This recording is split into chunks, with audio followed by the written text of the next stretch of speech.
So, here's a question for you. Have you ever been alone?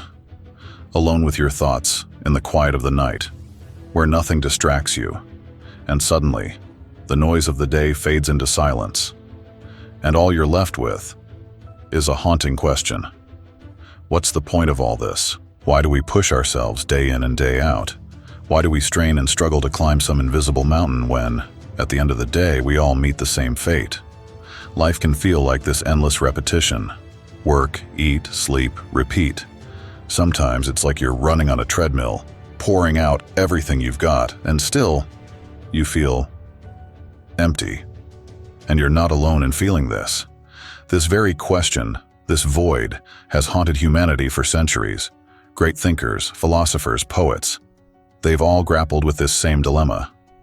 But it was one man, a French philosopher named Albert Camus, who looked the absurdity of life dead in the eye and didn't flinch. He found something within that emptiness, that void, that most of us are too scared to even look at. Camus called it the absurd, that harsh, undeniable truth that the world doesn't come with a built-in meaning. No grand design, no pre-written purpose. The universe just is. And there you are, a tiny speck in a vast, indifferent cosmos, searching for something solid to hold on to. But here's the catch. Camus wasn't saying this to drag us down or make us feel hopeless. He wanted us to see that within that very absurdity lies a choice, a powerful, liberating choice. He found his answer in an ancient Greek myth, a story about a man named Sisyphus. You might have heard this one before. Sisyphus was a king who angered the gods, so they sentenced him to an eternity of pushing a giant boulder up a hill. But each time he got close to the top, that boulder, it would roll right back down to the bottom. And Sisyphus would trudge back down, pick it up, and start again, over and over, forever. Imagine that. No end in sight, no reward. Just endless, exhausting effort. To most people, it sounds like torture, and that's exactly what it was meant to be. But here's the twist. Camus looked at Sisyphus's plight, and he saw something extraordinary. He saw a man who, in the face of endless struggle, chose to embrace it. Who, despite the futility, found a way to make his life his own. Camus wrote something incredible about Sisyphus. He said, one must imagine Sisyphus happy. Happy? In that endless grinding cycle? Yeah, happy. Because Sisyphus realized something profound. He wasn't defined by the boulder, by the curse, or even by the gods who condemned him. He was defined by the choices he made. And he chose to own his struggle, to defy the futility with every step he took. Camus saw in Sisyphus a symbol for all of us. Life may be absurd. It may throw us into situations that feel pointless, repetitive, or just plain hard. But within that struggle, within that climb, there's something we can control. We can choose how we face it. And that's the power of the absurd. You see, Camus believed that freedom didn't come from finding some ultimate meaning out there. It came from accepting that there's no meaning except the one we create for ourselves. We're the painters of our own lives, the writers of our own stories. The world might be indifferent, but that just means we get to decide what matters to us. Think about that. It's not about some grand destiny waiting for you. It's not about finding the right path, the perfect life. It's about deciding what matters to you and living it with everything you've got. For Camus, this wasn't some depressing revelation. It was pure freedom.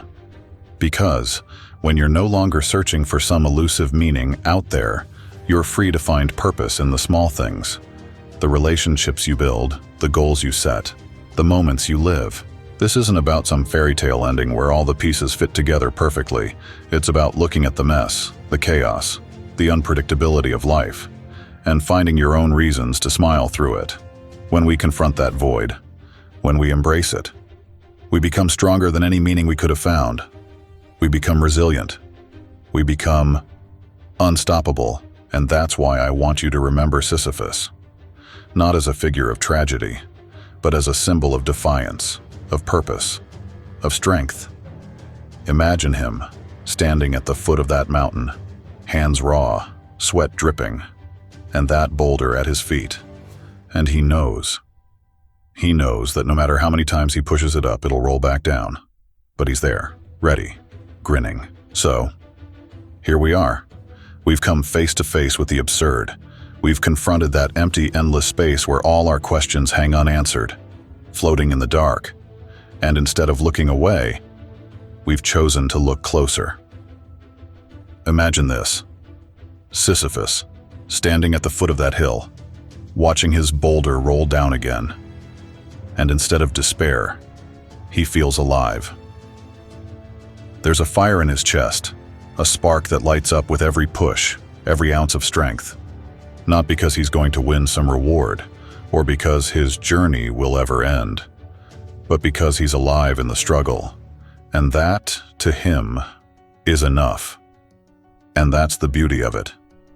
What Camus shows us isn't that life is hopeless, but that life is precious, precisely because it's up to us to give it value.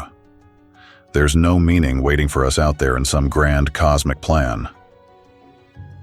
Number. We make the meaning. We create it with every choice we make, every moment we live fully. Think about your own life. Maybe you're pushing your own kind of boulder. Maybe you're struggling through work, relationships, or health, things that feel heavy, endless. You might feel like you're on your own hill, pushing that weight over and over, and wondering if it's all worth it. But here's the thing. You get to decide. You get to choose how you look at that climb. You can see it as pointless, or you can see it as an opportunity to create strength, resilience, to define who you are through every single push. It's your choice to look at the task before you and say, this is mine. And I choose to do it. The philosopher Viktor Frankl, a man who survived unimaginable hardship, once said, "When we are no longer able to change a situation, we are challenged to change ourselves." And that's what Sisyphus does. He doesn't change the task, he changes his perspective. He chooses to see each step, each struggle, as a part of his story. A story that he writes day by day, push by push. And if he can find purpose in that endless cycle, then so can we. What Camus understood is that life's meaning isn't something we uncover, it's something we create. We find meaning in the love we give, the friendships we cherish, the battles we fight. We find meaning in our passions, our commitments, our dreams. And even if it's hard, even if it's painful, that's where the beauty lies. It's in that choice. It's in that act of defiance against the void. Because at the end of the day, life's greatest moments aren't measured by the end results, but by the journey itself, the way we embrace it fully, with all the highs, the lows, the uncertainty. So the next time you feel like Sisyphus, standing there with your own boulder in front of you, I want you to remember, that's your moment. That's your choice. You can push forward, not because the world tells you to, not because there's some promised reward at the end, but because you choose to. Because in every push, every effort, you're becoming something more. And maybe, just maybe, one day you'll find yourself at the bottom of that hill, looking up at that boulder and smiling, just like Sisyphus.